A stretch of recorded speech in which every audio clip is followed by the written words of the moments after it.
son excellence Bassirou Diomaye Diakhar Faye mi ngi ci ngir li nga xam ni moo di enseignement supérieur recherche et innovation ñu daal di koy gën a ñoŋal li nga xam ni kon moo di suñu université yi ba tax na bu ñu sukkandikoo ci Le Soleil yéenekaay ñu ngi xamal ni concertation sur l'agenda national de transformation de l'enseignement supérieur de la recherche et de l'innovation ont démarré hier kon depuis démb la ñu commencé concertation yi jëm ci l'agenda national de transformation kon nan la ñuy jéem a gën a soppee suñu njàng mu kawe mi recherche ak innovation 11 points seront discutés dans 8 commissions à partir du 21 juillet lu toll ci kon fukki ponk ak benn yoo xam ni moom lañ war a waxtaanee ci 8 commissions mu war a door le 21 juillet kon mi ngi noonu consensus des syndicats autour de la nécessaire réforme du secteur kon muy loo xam ni ñoom ñi nga xam ni ñoom ñoo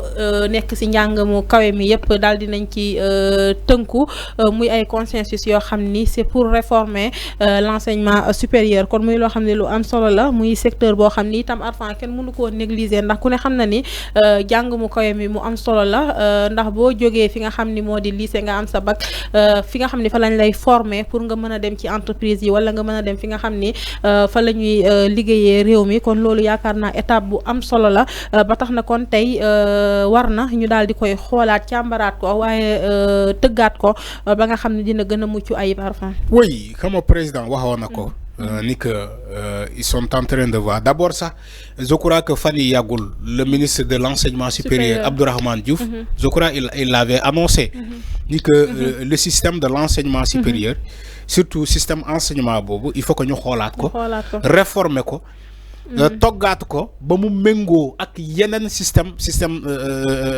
des autres pays parce que on peut pas concevoir enseignement supérieur Sénégal les étudiants ils font plus de 10 mois 11 mois donc lu ñu war a démarrer octobre étudiants yi dem di jàng doo xam sax am na ba léegi ñu commencé gul. finalement doo xam kan mooy ouverture. voilà exactement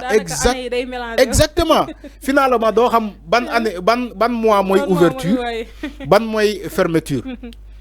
parce que dañuy jaxasoo boo laajee étudiant mu ne la ba léegi démarré gu ma les cours ba léegi inscrire gu ma yow tu te demandes kenn la maa ngi examen maa ngi ci deuxième semestre mais tu te demandes le gars là ban heure ban at lay jàng ban mois lay jàng kañ lay jàng parce que koo laaju le mois de mars mu ne la man ba léegi commencé gu ma ñun inscrire gu ñu ñun commencé gu ñu nga ne non mais tu te demandes mais pourquoi ça moo tax il faut que ñu réformer le système éducatif sénégalais surtout enseignement supérieur bi il faut que ñu réformer ko le président a raison je crois dafa am sax lu mu wax moom dafa ne même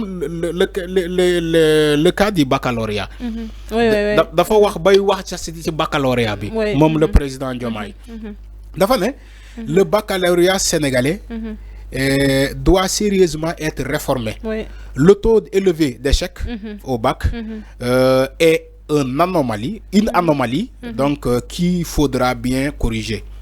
Tu vois le taux d'échec il parle même le taux d'échec du baccalauréat dafa jàppee ni que anomalie la bu ñu war a corriger la donc c'est comme le président de la BIC qui a dit ça mais sagam professeurs yi nag ci les universités et les lycées. Donc on doit réformer le système éducatif.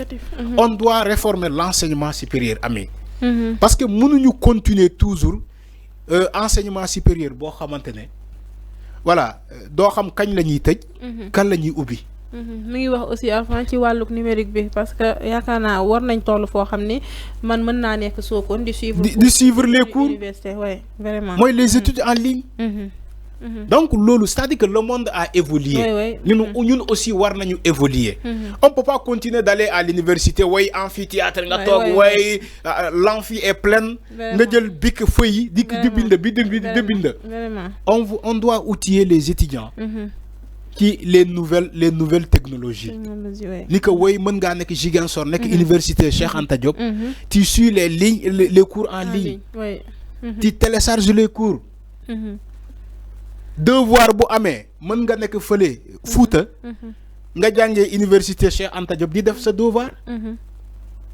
examen nga defee ça examen te jarul déplacer donc il faut outiller aux étudiants ci ces nouvelles technologies là ñu adapter il va falloir réformer l'enseignement supérieur ñu réformer ko mais quand il réforme aussi il faut recruter massivement parce qu'on manque de professeurs à l'université. Il y a beaucoup de vacataires.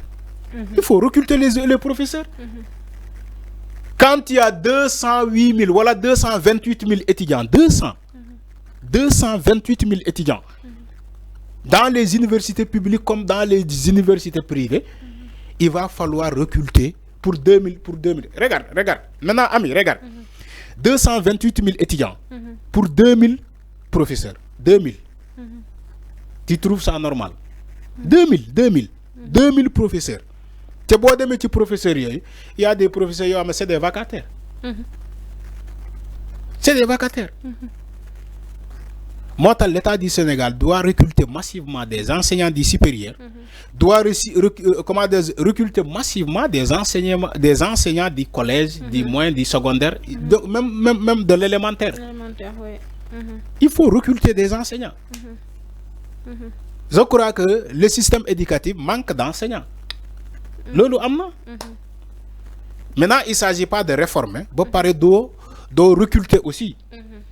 Il ne s'agit pas d'orienter les étudiants dans les universités pour parler de recruter les enseignants. Ça aussi, c'est un défaut.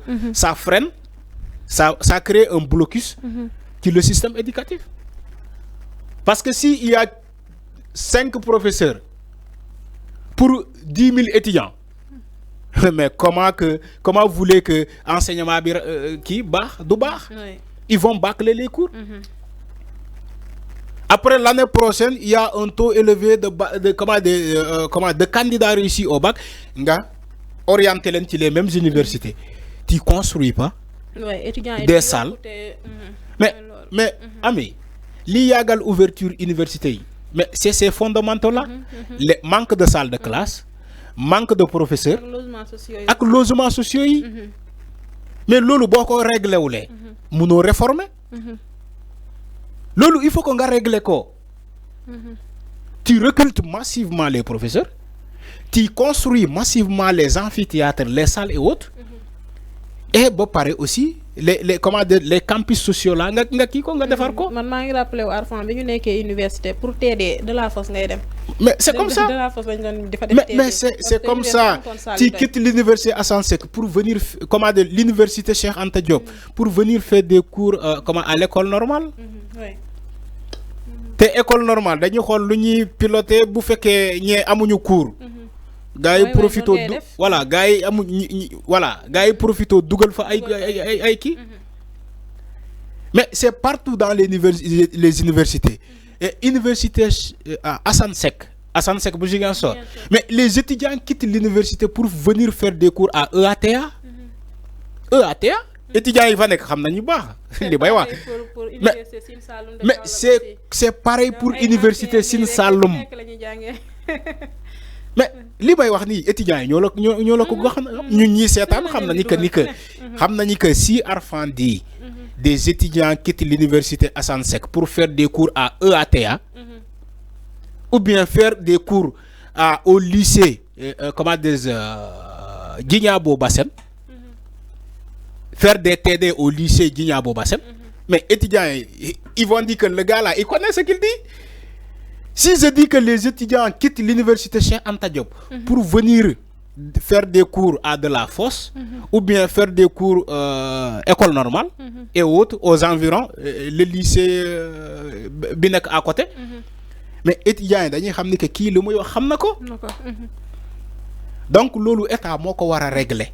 État bu bëggé réformer le système éducatif ou l'enseignement supérieur, mais il va falloir commencer par ça d'abord. Créer des salles, construire des salles, des amphithéâtres, les logements sociaux, pour mettre les étudiants dans de bonnes conditions et les enseignants du supérieur nous recrutent massivement pour mettre les dans de bonnes conditions. Après nous avons le système de changer. Et il va falloir bien expliquer le système LMD. Parce qu'il y a beaucoup de gens qui ne connaissent pas le système LMD. Donc le passage à crédit. Tout ça, il va falloir nous des séances de formation, renforcement de capacité. Sur ça, pour nous, espérons que yoyep dinañ ko tenir. Non, peut-être ils vont le faire. Ils vont le faire. Inch'Allah. Parce que ñi fa nek tay ils connaissent l'université que quiconque. Bo jëlé Ousmane Sonko, il a étudié à Gaston Berger. Il n'est pas allé à l'étranger. Mais Diomaye a étudié où? Il n'est pas allé à l'étranger. Que ça soit le président de la République Bassirou Diomaye Faye, il a étudié ici, dans les universités sénégalaises. Que ça soit le premier ministre, il a étudié ici, à Gaston Berger. Donc, nous savons les mots de ces universités-là. Nous savons yi jankontel ces universités-là ak enseignants. Ils sont bien placés. Ils sont bien placés pour régler cette affaire-là. Cette affaire-là, mais non Arfan ñu am yaakaar rek di espérer que ni point yi yeb dinañ ko tenir en compte. En tout cas comme niko gaay yi waxé rek université bi amna problème mais enseignement en général bu Sénégal mo am problème muy de l'élémentaire à l'université kon nañ ci taxaw bu baaxa baax ak yiñ fi énumérer yépp mi non ñu jall Arfan ci le dernier point avec batay ci njàng mi ak ñi nga xamni ñom ñoy